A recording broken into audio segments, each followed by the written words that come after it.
Alors, quels sont donc je suis parti d'une hypothèse qui en fait a beaucoup circulé depuis que cette notion de commun elle est apparue à la fois en fait dans la littérature académique et puis aussi dans un certain nombre d'initiatives sociales et solidaires, de mouvements sociaux. Il y a dans la région du Nord-Pas-de-Calais, à Lille et dans toute la région, des initiatives qui se revendiquent des communs. Il y a une assemblée des communs qui se met en place dans la région Nord-Pas-de-Calais qui essaye de regrouper ces différents types d'initiatives.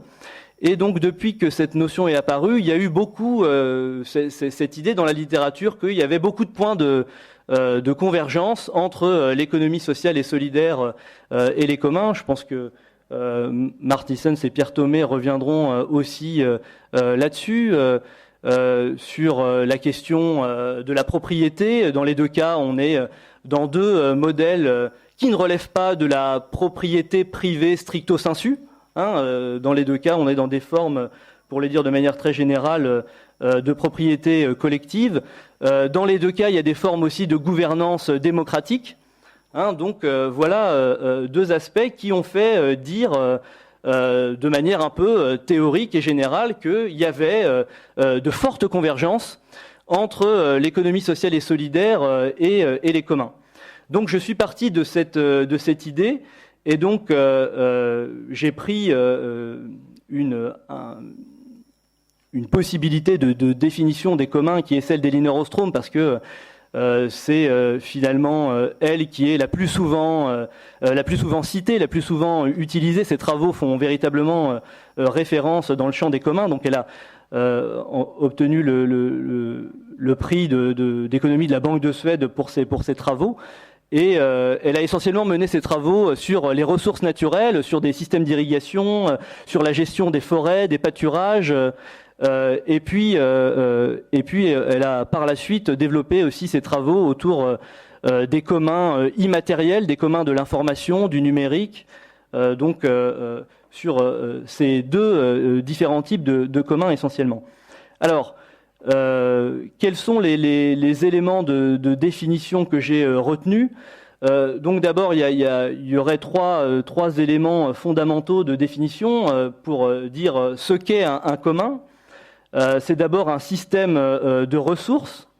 Donc, par exemple, un lac. Voilà, un lac dans lequel il y a du poisson est un système de ressources.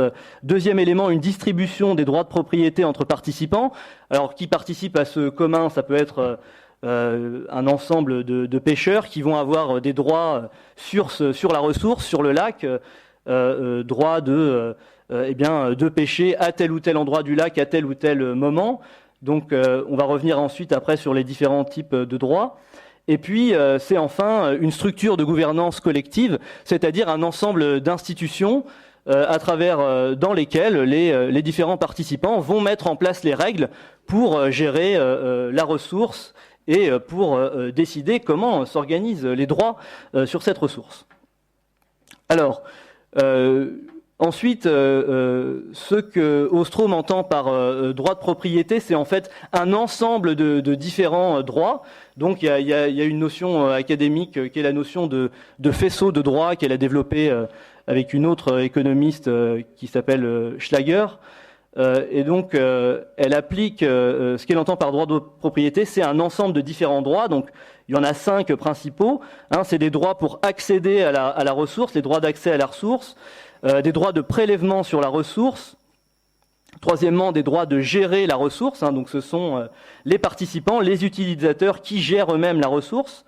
Ensuite, quatrièmement, des droits d'exclusion, c'est-à-dire que les participants ont aussi le droit à un moment donné d'exclure certains participants s'ils ne respectent pas les règles, par exemple. Et puis, cinquièmement, un droit d'aliénation des droits eux-mêmes, c'est-à-dire la possibilité de transférer ces droits sous différentes modalités possibles à d'autres personnes. Si un participant quitte la communauté des utilisateurs, des acteurs, il va éventuellement transférer ses droits à quelqu'un d'autre. Et ensuite, ce que j'ai retenu aussi pour ensuite essayer de voir ce que ça donnait dans l'économie sociale et solidaire, c'est des indicateurs de réussite d'un commun qu'elle donne, c'est-à-dire que, voilà, elle dit un commun, c'est essentiellement ces trois choses-là, un système de ressources, des droits de propriété qui sont distribués parmi les participants, et puis une structure de gouvernance collective, mais ensuite, elle va dire, pour qu'un commun fonctionne, eh bien, il faut un certain nombre de critères. Donc, si ces critères sont là, bah, ça a tendance à bien fonctionner, et s'ils ne sont pas là, ça a tendance à moins bien fonctionner. Donc ces 8 indicateurs de réussite, c'est des limites du commun qui sont clairement définies. On définit clairement qui participe au commun. Ensuite, deuxièmement, des règles d'utilisation du commun qui sont adaptées aux conditions locales. Troisièmement, une participation régulière aux décisions collectives sur la modification des règles. Donc il faut qu'il y ait une vie démocratique assez régulière, assez intense pour que ça marche, et que tous ceux qui participent soient aussi engagés dans les décisions de l'activité. Quatrième élément, des activités de surveillance. Il faut mettre en place des surveillants qui vérifient que les participants respectent bien les règles. Donc ça va ensemble un système de sanctions graduelles, et ça va aussi ensemble des mécanismes de résolution des conflits, pour pouvoir gérer les conflits entre les utilisateurs. Et puis, septièmement, le droit d'élaborer des institutions, un droit d'élaborer des institutions qui soit garanti vis-à-vis des autorités gouvernementales externes.